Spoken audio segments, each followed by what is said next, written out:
Step into the velvet darkness of a story well told, where the shadows are deep and the emotions are even deeper. We bring you the smooth, cinematic narratives that explore the quiet and beautiful mysteries of the soul. Subscribe today and lose yourself in our world of deep shadows. The wood grain on that desk had taken me 30 years to appreciate. I remember the afternoon I bought at a second-hand shop in Charlotte. Back when my knees didn't ache and my hair was still the color of good bourbon. I'd paid $200 for it. Hauled it up 3 flights of stairs with my brother-in-law. And set it in the corner of a rented office that smelled like burnt coffee and ambition. That desk had been there for every contract I'd ever signed. Every handshake that turned into something real, and now, on a Tuesday morning in October, I was sitting behind it one last time. A pen in my hand, and a 32-page transfer document in front of me. My son was sitting across from me, smiling. I set the pen down carefully. "Give me just a minute," I said.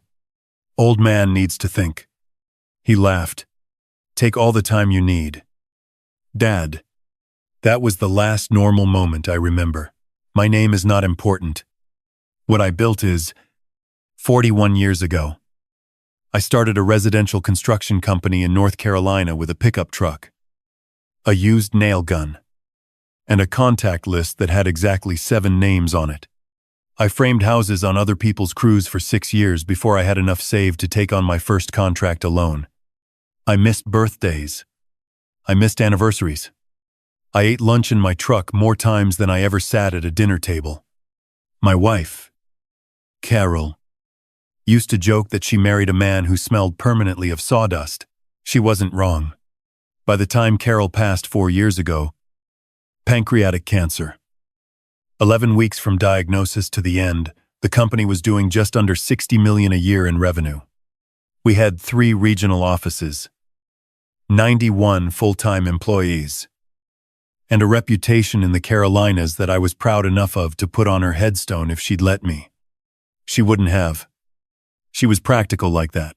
Our son, whom I'll call Derek, had worked in the business since he was 16, sweeping job sites on weekends. He had a genuine talent for client relationships, the kind of easy warmth that I never had. The ability to walk into a room and make every person in it feel like the most important one. When he joined full-time after college, I started thinking about the future differently. I started thinking about legacy. 2 years after Carol died, I made the decision. I was 63 years old. My right knee was held together, mostly by stubbornness and an orthopedic brace. And I had watched enough of my peers drop dead at their desks to know that the most dangerous thing I could do was wait. I hired a business attorney, a valuation firm, and an estate planner. Over 18 months, we structured a full ownership transfer of the company, the real estate assets, the equipment fleet, everything. Structured it cleanly. Structured it to protect Derek from tax exposure that would have crushed a lesser inheritance. The signing was scheduled for the 3rd Tuesday of October. I told Derek in June. He cried. He actually cried. Sitting in that same chair. And I felt something loosen in my chest that had been wound tight since the funeral. Carol and I had always worried he didn't understand what the business meant. That he saw it as his birthright, rather than her sacrifice and mine. But watching him cry that afternoon, I thought maybe we'd been wrong. I should have remembered that my son had always been a very good performer in front of an audience. The text came on a Sunday evening. 11 days before the signing, I was watching football, which I do badly. I mostly use it as an excuse to sit still without feeling guilty. My phone was on the armrest beside me, and I heard it buzz with the particular notification sound I'd assigned to messages from numbers I didn't recognize. I almost ignored it. I had a habit of ignoring things I didn't recognize. Carol used to say that was my worst quality. I picked it up. The message was from a number with a Charlotte area code I didn't know. No name. No greeting. Just 4 sentences. Before you sign anything, Search Derek's home address in Mecklenburg County property records. Then look at the UCC filings under his wife's name. Then ask yourself who benefits most if your health declines before a reversionary clause can be triggered. I'm sorry. I didn't know who else to tell. I read it 3 times. Then I set the phone face down on the armrest. And I watched the rest of the first quarter without seeing a single play. I want to be honest about what I felt in those first hours. Because I think people who tell these stories often skip past it. They jump to the investigation, the discovery, the confrontation. They make it sound clean and purposeful and righteous. It wasn't.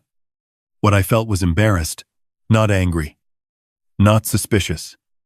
Embarrassed. The way you feel when you've been enthusiastic about something in front of other people, and then quietly started to wonder if you'd been foolish. I had told my attorney about this transfer with genuine pride in my voice. I had told my foreman, a man who'd worked for me for 22 years, that the company was going to stay in the family. I had sat across from my son and watched him cry, and felt moved by it. The embarrassment was its own kind of grief. I didn't do anything that night. I went to bed, slept badly, and woke at 5 in the morning, the way I have for 40 years. Because construction people don't sleep past 5. I made coffee.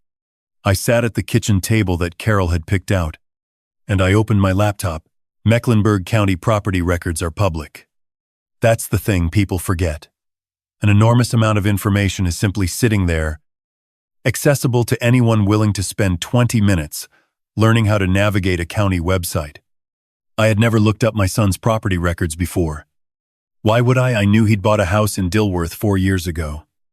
I knew the general neighborhood. I'd helped him with the down payment. What I did not know was that 14 months ago, Derek and his wife, I'll call her Natalie, had taken out a home equity line of credit against that house for $340,000. I sat with that number for a long time. Then I searched the UCC filings. For those who don't know, UCC filings, Uniform Commercial Code filings, are public records of secured loans. When a lender has a claim against someone's assets, they file it. It's not hidden. It's not secret. It's just information that most people never think to look for about the people they love. Natalie had 2 UCC filings against her.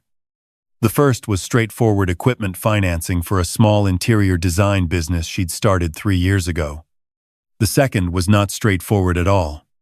It was a personal guarantee on a commercial real estate investment, a retail development project in Gaston County that, according to a quick search of local business records, had gone into receivership 8 months ago. The personal guarantee was for $480,000. I closed the laptop. I poured my coffee down the drain because it had gone cold while I sat there. I stood at the kitchen window and looked at Carol's garden, which I had maintained badly but maintained nonetheless. Because she'd asked me to. All right, I said out loud. To no one. All right. Here is what I did not do. I did not call Derek. I did not call my attorney. I did not respond to the unknown number. What I did was go to work. I drove to our main office, which is a converted warehouse on the south side of Charlotte that I bought in 2003 and which still, on cold mornings, smells faintly of the machine oil from whatever was manufactured there before us. He sat at the old desk. I looked at the transfer documents that my attorney had couriered over the previous week, sitting in a neat manila folder with a yellow sticky note that said, "Ready for your review call with questions." Then I called my attorney, not to discuss the transfer, to ask him, carefully and without explaining why, whether there were any provisions in the current draft that would expose company assets to the personal debts of an incoming owner. He paused. That's actually a gap we should close regardless. He said, "You want me to add a liability firewall provision?" Yes. I said, and I want to understand the reversionary clause better. Walk me through exactly what triggers it. He walked me through it. The reversionary clause was standard if Derek were to sell, dissolve, or materially restructure the company within 5 years of the transfer. A portion of assets would revert to the estate. It was designed to protect against a quick flip. What it did not protect against was a slower one.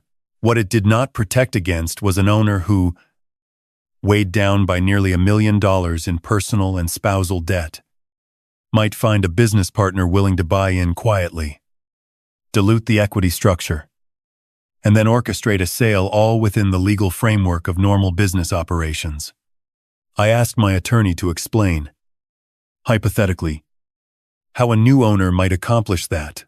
He told me, and as he spoke, I wrote down 3 names, 3 private equity contacts who had made approaches to us over the past 2 years that Derek had passed along to me with what I'd read as mild enthusiasm, what I now read differently.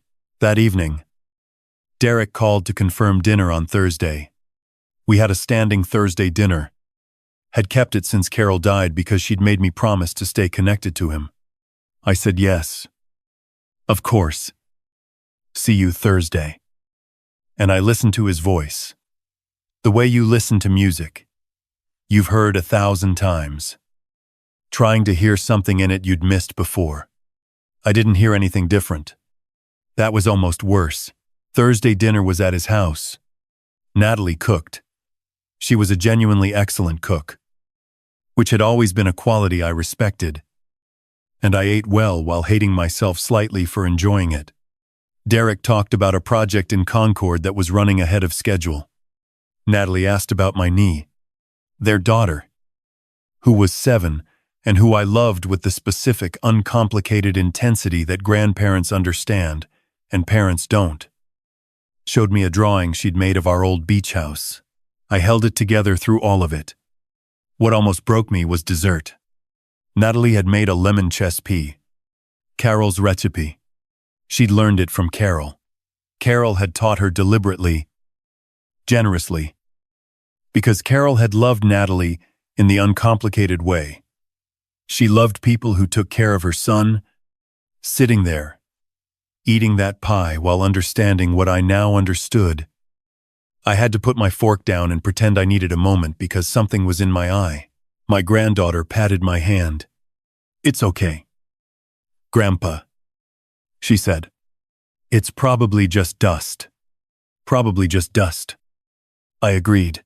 The following Monday, I asked my longest-serving office manager, a woman named Patricia, who has worked for me for 19 years and who knows where everybody is buried, figuratively speaking, to pull together Derek's internal communications from the past 8 months. Not his email. His company messaging platform. The internal system we used for project coordination, which stored every exchange automatically and which nobody ever thought about the way people think about email. I told her I was doing a routine audit ahead of the transition. She pulled it. She left it on my desk in a printed binder without comment, which told me she'd read some of it herself.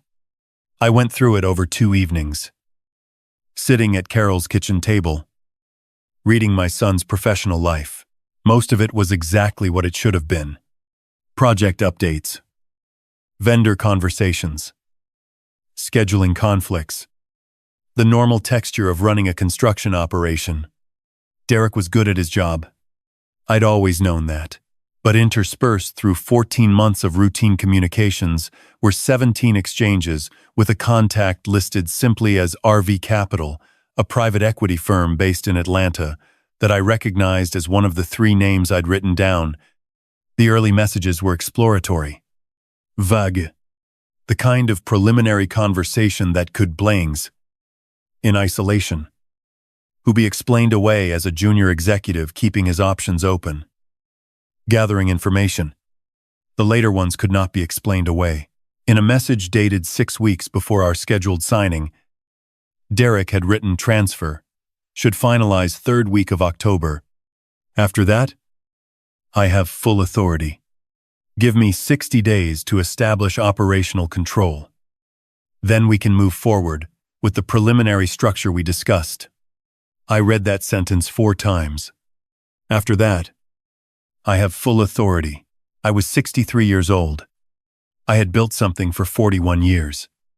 I had buried my wife. I had kept her garden and her pie recipe and her Thursday dinner tradition alive, because losing her had made me want to hold on to everything she'd touched. And my son, while sitting across from me crying tears I had believed were real, had been negotiating the sale of my life's work. I went back to the text from the unknown number. I had not responded in 10 days. But now I typed, "I found what you mentioned. Can we talk?" The response came within 4 minutes. "I'd rather not meet in person. I've been in a difficult position. I can answer questions by text if that helps." I typed, "How do you know about this?" "I work in commercial lending. The Gaston County project I processed part of the secondary financing. I've seen Natalie's personal guarantee. I've seen what's coming due and when." I put it together when I heard Derek mention the company transfer at an event in September. I almost didn't say anything. "I'm glad I did." I asked, "Why did you?" A longer pause. "Then because I have a father too." I did not confront Derek directly. I want to explain that decision, because I know it's the part that some people would find frustrating. I didn't confront him, because confrontation would have been for me, not for the outcome. Confrontation would have been emotional relief, dressed up as justice. I had watched enough business disputes over 4 decades to know that the person who speaks first from emotion almost always ends up worse off than the person who moves first with documentation. So I moved with documentation. I called my attorney and told him I needed to discuss significant changes to the transfer structure. I told him nothing else. He is a smart man who has worked with me for 18 years. And I suspect he heard something in my voice. But he didn't ask questions. Over the following week, we rebuilt the transfer from the bottom up. The new structure included a liability audit requirement, meaning any debt held by the incoming owner or their spouse had to be disclosed and verified before transfer completion. It included a 3-year operational lock, meaning no ownership restructuring, no new equity partners.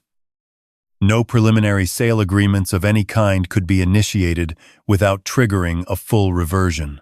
And it included a clause that my attorney drafted carefully and which I read 3 times to make sure I understood it correctly.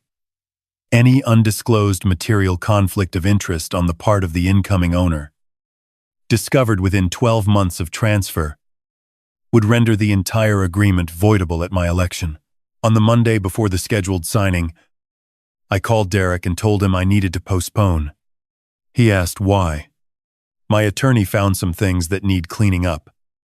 I said, liability language. Mostly. Should only take a few weeks. There was a pause on the line. Not long. Tfo. Maybe 3 seconds. But I had spent 41 years reading the silences in conversations with contractors and clients and bankers, and I knew what that pause meant. He knew something had changed. Of course. Dad, he said, whatever you need. 2 days after that call, I received a message from Natalie's personal email address, not Derek's. It came to my personal email, not the business address, which meant she'd had to look it up. It said, "Can we talk privately? I have some things I want to tell you before you hear them differently." I read that message and sat very still for a long time. I typed back, "My house. Wednesday at noon. Come alone." She came. Natalie sat at Carol's kitchen table and she looked like a woman who hadn't slept properly in a month, which I suspected was accurate. She was 34 years old and she had married my son 8 years ago, and she had learned Carol's pie recipe, and she had given me a granddaughter I loved without condition. And now she was sitting across from me with her hands wrapped around a coffee mug like it was the only solid thing in the room. She told me about the investment first. A friend of a friend. A retail development that had seemed bulletproof. A decision she'd made quickly without telling Derek until the paperwork was already signed. She told me about watching it fail over 18 months, about the personal guarantee coming due, about the phone calls from attorneys she'd started forwarding to Derek because she couldn't face them alone. Then she stopped talking. She looked at her coffee. He came up with the plan. She said, "I want to be clear about that. I didn't ask him to. I didn't want him to. But once he had it in his head, I couldn't." She stopped. "I should have called you. I should have called you the moment I knew what he was planning. And I didn't. And I need you to understand that I am ashamed of that." "I know," I said. She looked up. "I know you didn't start it," I said. "And I know you were the one who made sure I found out." She started to cry. Not performed crying. Not the tears I now understood. My son was capable of producing on cue real crying. The kind that's ugly and exhausting, and doesn't know when to stop. I got up and put a hand on her shoulder and stood there while she cried. Because that's what Carol would have done. And because whatever anger I had for the situation, I could not in good conscience aim at this woman sitting at my wife's table, crying into my wife's coffee mug. "What happens now?" she asked when she could. "That depends on Derek," I said. I called Derek the following morning and told him I knew everything. I told him about the property records and the UCC filings and the RV Capital messages. I kept my voice level the way I kept my voice level on job sites when things went wrong. Because losing your temper on a job site is how people get hurt. He didn't deny it. That surprised me. What he did was try to reframe it. He said the debt was going to destroy them, and he hadn't seen another option. He said he'd planned to run the company well, that the sale to RV Capital wasn't a given, that maybe it would never have happened. He said I'd built something too big and too valuable to just hand over without some kind of exit strategy built in. And hadn't I always taught him to think about exit strategies? I let him finish. Then I told him the transfer was not going to happen. Not now. Possibly not ever. In the form we'd discussed, I told him I was not going to take legal action against him. Because taking legal action against your own son is a particular kind of violence that I wasn't willing to do to my granddaughter. I told him that his position in the company would be reviewed over the following 90 days, and that his future role would be determined by an independent operational audit, not by family sentiment. And I told him that I loved him. Because I did. Because that was the hardest and most irreducible fact of everything I'd just described. And I wasn't going to pretend otherwise. He didn't say much after that. He said okay. He said he was sorry. He said okay again. I don't know what his sorry meant. I'm not sure he knew either. The old desk is still in the office. I didn't sign the transfer documents. So technically I still own the desk, which feels like a minor and absurd form of justice. Patricia, my office manager, has been with me for 19 years. I promoted her to Chief Operating Officer last month. She cried, which I found awkward and touching in equal measure. I've begun a formal management transition that will take approximately 3 years, and that involves 4 people who have earned it through work rather than through the accident of biology. Derek and I still have Thursday dinners, which I know might surprise you. They are not the same as before. There's a layer of formality now that I suspect will never fully go away. But my granddaughter still shows me her drawings, and Natalie still makes Carol's pie. And I have decided that the love I have for that table and those people is not something I'm willing to sacrifice on the altar of what was done to me.